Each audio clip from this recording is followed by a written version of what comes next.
또한 그 사랑을 보여주십니다. 주님께서 믿음의 조상들에게 보여주신 그 사례들을 보겠습니다. 우리 믿음의 조상인 아브라함은 99세 때에, 나이 99세 때에 다 늙었을 때에 아들을 주신다고 약속했습니다. 내년 이맘때에 너에게 아들이 있을 것이다.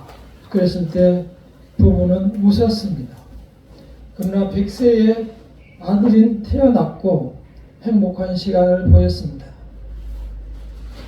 저도 이렇게 손녀를 데리고 있다 보니 정말 나이가 들수록 아이가 더욱 사랑스러워 보입니다. 우리는 얼마나 이쁜지 아이가 일어나면 볼에 뽀뽀를 하고 사랑할 방법을 몰라서 그냥 엉덩이를 때려서 울리고 맙니다. 이제 보낼 것을 두려워하고 있습니다. 이렇게 아브라함은 아들을 100세에 난 아들을 애지중지 키워서 이제 15살이 되었습니다. 어느 날 하나님께서 아브라함에게 찾아왔습니다. 15살 된 내 아이를 제물로 바쳐라. 우리에게 이 말씀이 주어졌다면 여러분들은 어떻게 했을까요? 목 놓아 울거나 아니면 그건 아니죠 하면서 난리가 났을 것입니다. 아니면은 헛것을 받고 마귀의 장난이라고 했을 것입니다. 그러나 아브라함은 달랐습니다. 창세기 22장에 보면은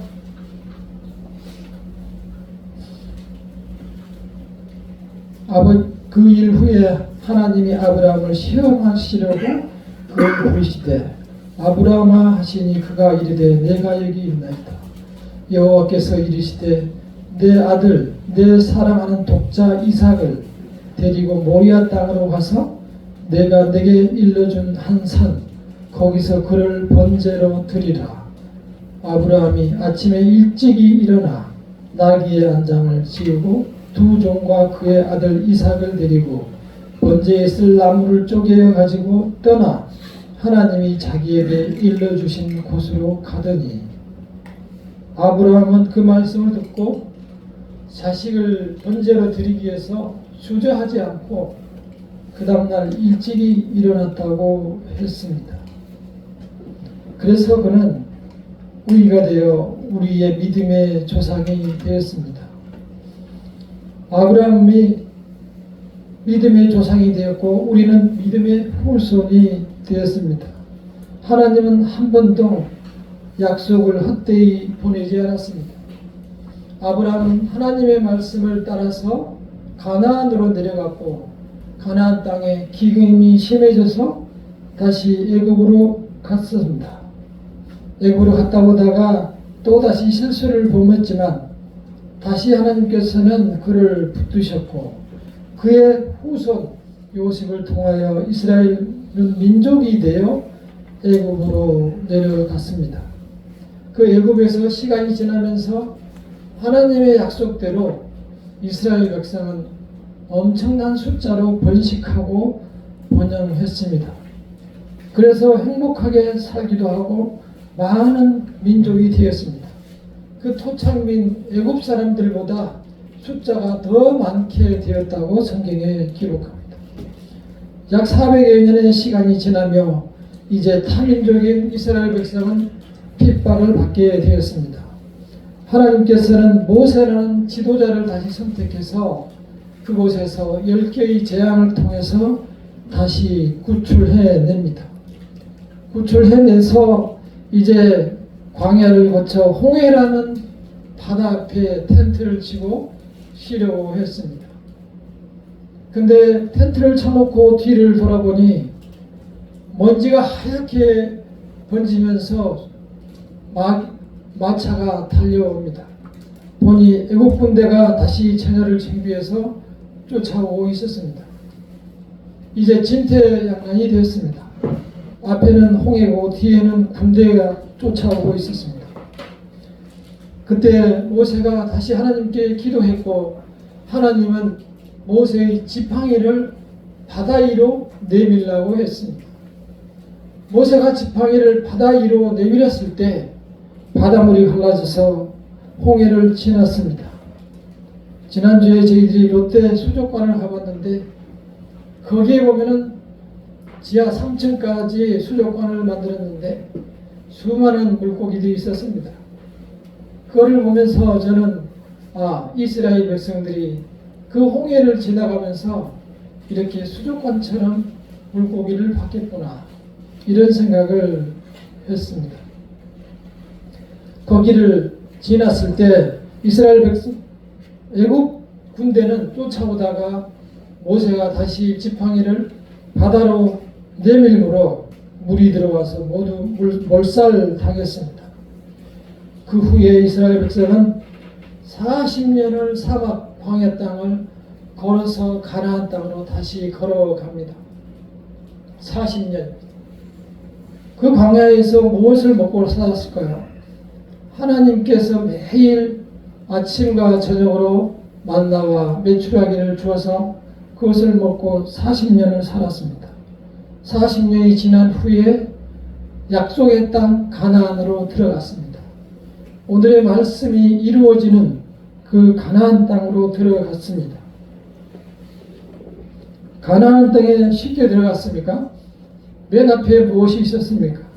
그 가나안 땅 입구에는 가장 큰 성 여리고성이 있었습니다. 그 여리고성은 높이만 해도 2m가 넘었었고 넓이도 2m가 넘는 엄청난 넓은 요새였습니다.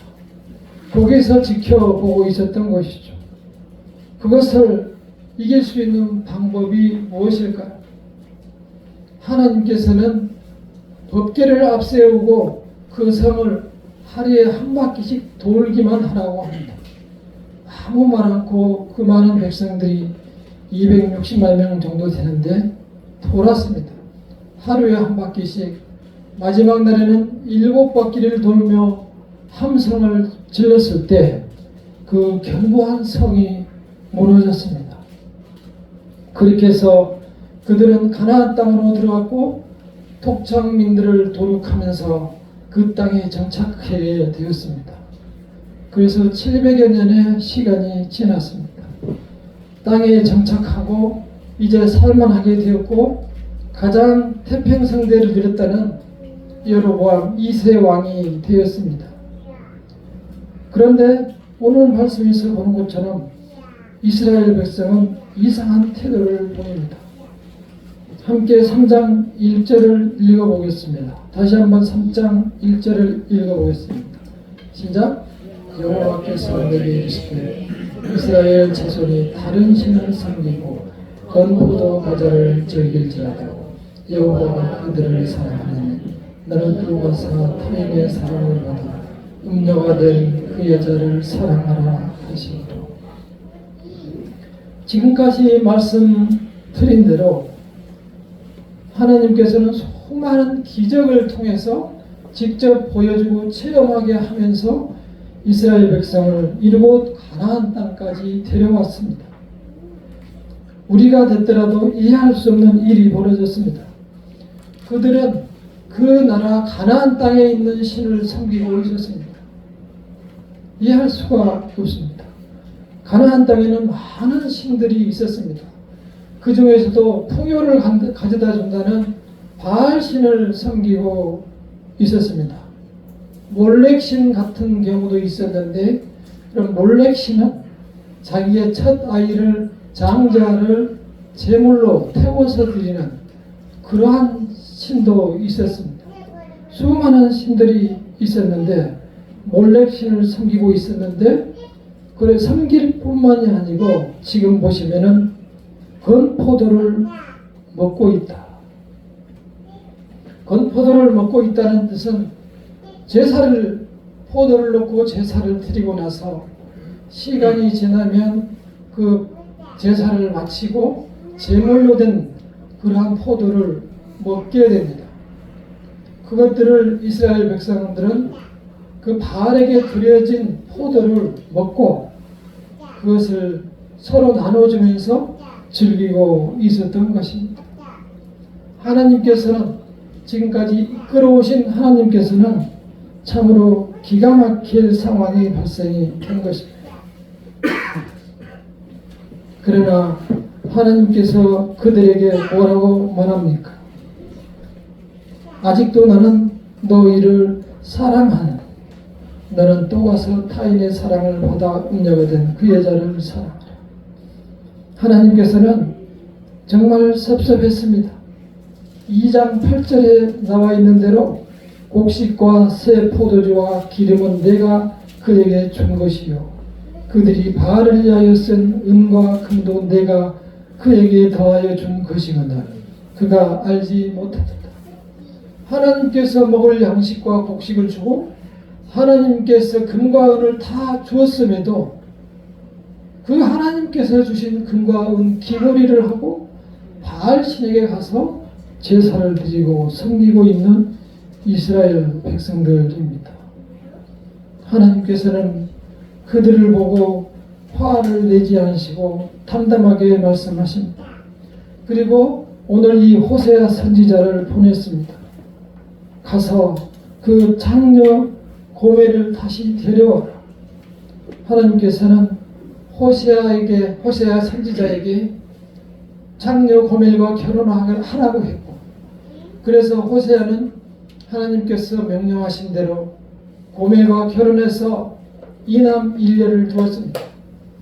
그러나 그 장녀 고멜은 이남 일녀를 낳은 후에 다시 그 세계로 돌아갔습니다. 아이 셋을 낳고 또다시 갈 그렇게 좋은 데가 어딘지 모르지만, 세상이 얼마나 좋은지 모르지만 인생의 밑바닥 삶인데도 불구하고 그 여인 고멜은 다시 세상으로 갔던 것입니다. 가정을 버리고 사랑하는 아이들을 버리고 세상을 따라 살아가는 그러한 이스라엘 백성들을 말씀하고 있습니다. 그래서 하나님께서는 화가 났지만 담담하게 3장 하반절처럼 그렇게 말씀하십니다. 비록 너희들이 다른 신을 섬기고 있으나 아직 내가 너희를 사랑하니 그를 또 다시 데리고 와서 사랑하라. 이렇게 말씀하십니다. 우리가 살아가면서 세상에 유혹이 많습니다. 그러나 우리는 그때마다 마음을 다잡아야 합니다. 우리의 실수로 내가 세상에 넘어갔을 때에도 그 사실을 직감했을 때는 다시 이렇게 기다리시는 하나님을 생각하시기를 바랍니다.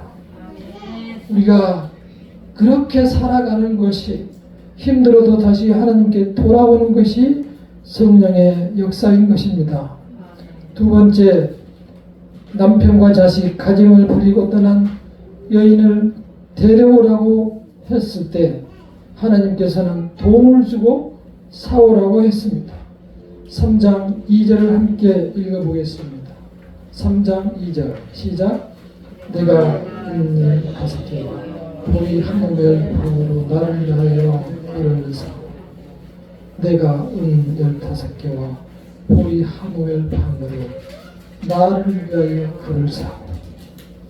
은 15개, 보리 한 호멜 반은 은 15개에 해당됩니다.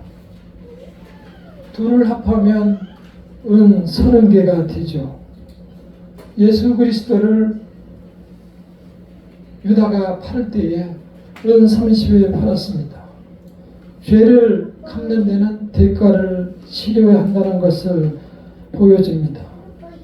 하나님께서는 돈을 주고 다시 세상으로 빠져버린 그 음란한 여인을 데려오라고 합니다. 비록 천한 곳으로 갔지만 하나님께서는 한번 선택한 백성을 절대 버리지 않습니다. 왜냐하면 그는 이미 하나님의 신부가 되어버렸기 때문입니다. 그래서 설득해서 데려오라고 합니다.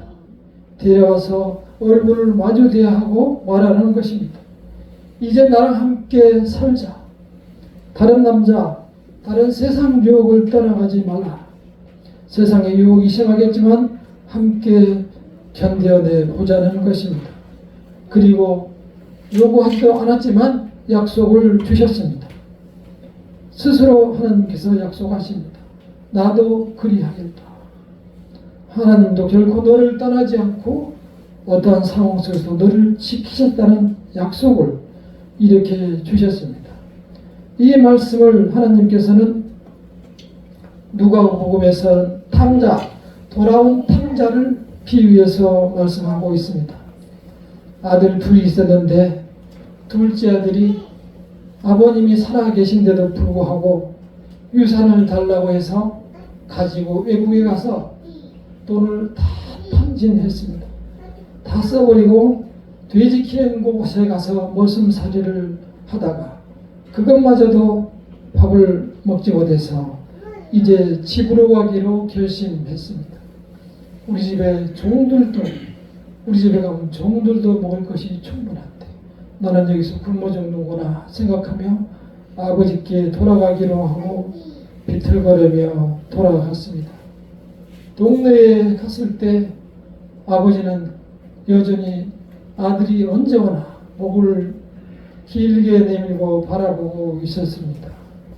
먼저 아버지가 알아보고 그 탕자를 향해 달려가서 껴안고 집에 데려가서 옷을 새롭게 입고 신발을 새로 신기고 목욕을 시키고 손을 잡아서 많은 사람들을 불러서 잔치를 했습니다. 사람이 하나님의 자녀가 아무리 망가져도 하나님께서는 선택한 백성을 결코 버리지 못하십니다. 아들이 탕자로 나가서 그렇게 살거나 또한 창녀가 되어서 그렇게 천한 곳에 살거나 끝까지 하나님께서는 선택해서 하나님의 자녀로 살아가게 합니다. 우리는 오늘 우리 자신에게 물어야 합니다. 우리가 언제까지 세상에서 방황해야 합니까? 하나님께서는 끝까지 기다리시겠다는 것입니다.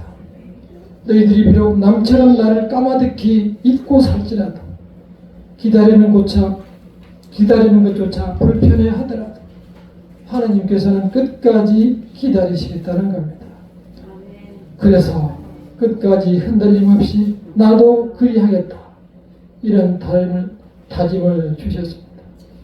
우리를 향한 하나님의 사랑은 어리석을 정도로 집요하십니다.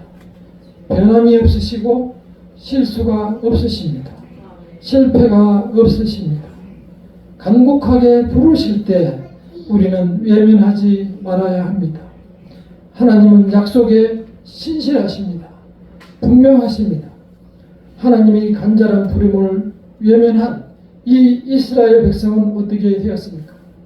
이렇게 호세 선지를 통해서 직접 보여줬지만 끝까지 이들은 목이 곧게 돌아오지 않았습니다. 그러면 돌아오지 않아서 어떻게 되었습니까? 그들은 721년에 BC 721년에 이스라엘 온 성전이 파괴되고 이스라엘 백성들은 70년간 바벨론으로 끌려가 포로가 되었습니다. 혹독한 노예의 삶을 살았습니다. 그리고 그곳에서 옛날 고향을 그리워하며 하나님을 찬양하던 시절을 그리워하며 노래를 했습니다. 하나님의 시온성에서 하나님과 함께하던 그 시절이 좋았습니다. 우리 시대에 70년대 말에 인기 그룹 보니엠의 팝송이 유행한 게 있습니다. 우리가 말하기는 영어로 하기 때문에 다들 이불 개고 밥 먹어 라는 흑인 4인조 노래가 있었습니다. 그 노래는 본래 이스라엘 백성들이 바벨론의 포로로 잡혀와서 이제 그발 강가에서 노역을 할 때 쉬는 시간에 그 토착민들이 그들을 감독하면서 너희들 나라 노래 있다며 너희들 신을 부르는 노래가 있다면서 노래 좀 해봐라. 그러니까 그들이 그 상황 속에서 그 부른 노래가 바로 보니엠의 By the Rivers of Babylon이라는 그 노래입니다. 그들이 그 노래가 영어로 되어 있기 때문에 제가 그 가사를 한글로 읽어드리겠습니다. 바빌론의 강가에서 우리는 앉아 있었죠. 우리들은 시온을 생각하며 눈물을 흘렸답니다. 바빌론의 강가에서 우리는 앉아 있었죠. 우리들은 시온을 생각하며 눈물을 흘렸답니다. 침략자들이 우리를 끌고 와서 노래를 하여 우리가 어떻게 이방의 땅에서 주님의 노래를 부를 수 있겠어요? 우리를 포로로 잡아간 침략자들이 노래를 하랍니다. 하지만 우리가 어떻게 주님의 노래를 이방의 땅에서 부를 수 있겠냐고요. 우리가 하는 말과 마음에 소원하는 것들을 오늘 밤도 들어주옵소서. 이러한 노래입니다. 굉장히 슬픈 노래입니다. 이제 하나님의 말씀을, 하나님의 부르심과 경고를 따르지 않는 이스라엘 백성은 수많은 고생 속에서 70년 후에 다시 돌아오게 됩니다. 하나님은 사랑하는 자녀를 자신이 가슴 아프지만 그렇게 다시 깎아 세우고 때리시고 오르몬져 서서 하나님의 자녀로 만드십니다. 그 하나님을 우리가 주님으로 모시고 살아가고 있습니다. 하나님께서는 여전히 우리에게도 지금 부르고 계십니다. 요한계시록 3장 20절을 읽어드리겠습니다. 요한계시록 3장 20절입니다. 볼지어다 내가 문 밖에 서서 두드리노니 누구든지 내 음성을 듣고 문을 열면 내가 그에게로 들어가 그와 더불어 먹고 그는 나와 더불어 먹으리라. 이기는 그에게는 내가 내 보좌에 함께 앉게 하여 내가 이기고 아버지 보좌에 함께 앉은 것과 같이 하리라. 귀 있는 자는 성령이 교회들에게 하시는 말씀을 들을지어다. 하나님께서는 우리의 문 앞에서 늘 두드리고 계십니다. 우리는 세상에 여전히 마음을 두고 세상에 빠져 있을지라도 그래서 하나님의 말씀을, 하나님의 두드림을 듣지 못할 수도 있습니다. 늘 우리는 하나님께서 찾고 계심을 기억하셔야 합니다. 함께 5절을 읽어보겠습니다. 호세아 3장 5절입니다. 시작. 그 후에 이스라엘 자손이 돌아와서 그들의 하나님 여호와와 그들의 땅 왕 다윗을 찾고 마지막 날에는 여호와를 경외함으로 여호와 그의 은총으로 나아가리라. 이 말씀을 쓰실 때에는 이미 다윗이 죽은 지 200년 정도 지난 후였습니다. 이 말씀의 뜻은 다윗 가문에서 메시아이신 그리스도가 오실 것을 기다린다는 뜻입니다. 이제는 메시아를 기다리며 소망 중에서, 희망 중에서 살아가라는 것입니다. 이제 고생하며 70년 후에 다시 회개하고 돌아왔으니 주님의 자녀로 희망 속에서 살아가라는 것입니다. 이 말씀을 주신 후 약 800년 지난 후에 예수께서 오셨습니다. 그래서 신약성경 마태복음 1장 1절에 어떻게 시작합니까? 마태복음 1장 1절에 보면은 아브라함과 다윗의 자손 예수 그리스도의 계보라. 지금 우리가 읽어드린 대로 다윗의 혈통, 다윗의 계보를 통해서 예수 그리스도께서 오셨다는 것을 신약 마태복음 1장 1절에서 알려주고 있습니다. 하나님께서는 약속대로 다윗의 가문을 통해 예수를 보내주셨습니다. 그분은 우리의 죄를 씻기 위해서 십자가를 지셨고 3일 만에 부활하셨습니다. 그리고 우리와 다시 만날 날을 기다리고 계십니다. 어느 때인지 알 수가 없습니다. 우리는 그날을 준비하면서 우리는 다시 예수를 만나 평안한 삶을 살아갈 것을 생각하면서 모든 자존심을 내려놓고 우리를 사랑하신 하나님을 기억하시기를 바랍니다. 하나님께서 우리에게 가슴에 문을 두드릴 때에 우리는 마음의 문을 열고 반갑게 하나님을 맞이하시기를 바랍니다. 문을 열어주시면 하나님께서 우리에게 들어오시고 우리에게 들어와 함께 먹고 마시며 함께 평안을 누리실 것입니다. 그 주님을 의지하시며 평안한 삶을 사시기를 바랍니다. 할렐루야. 기도하겠습니다.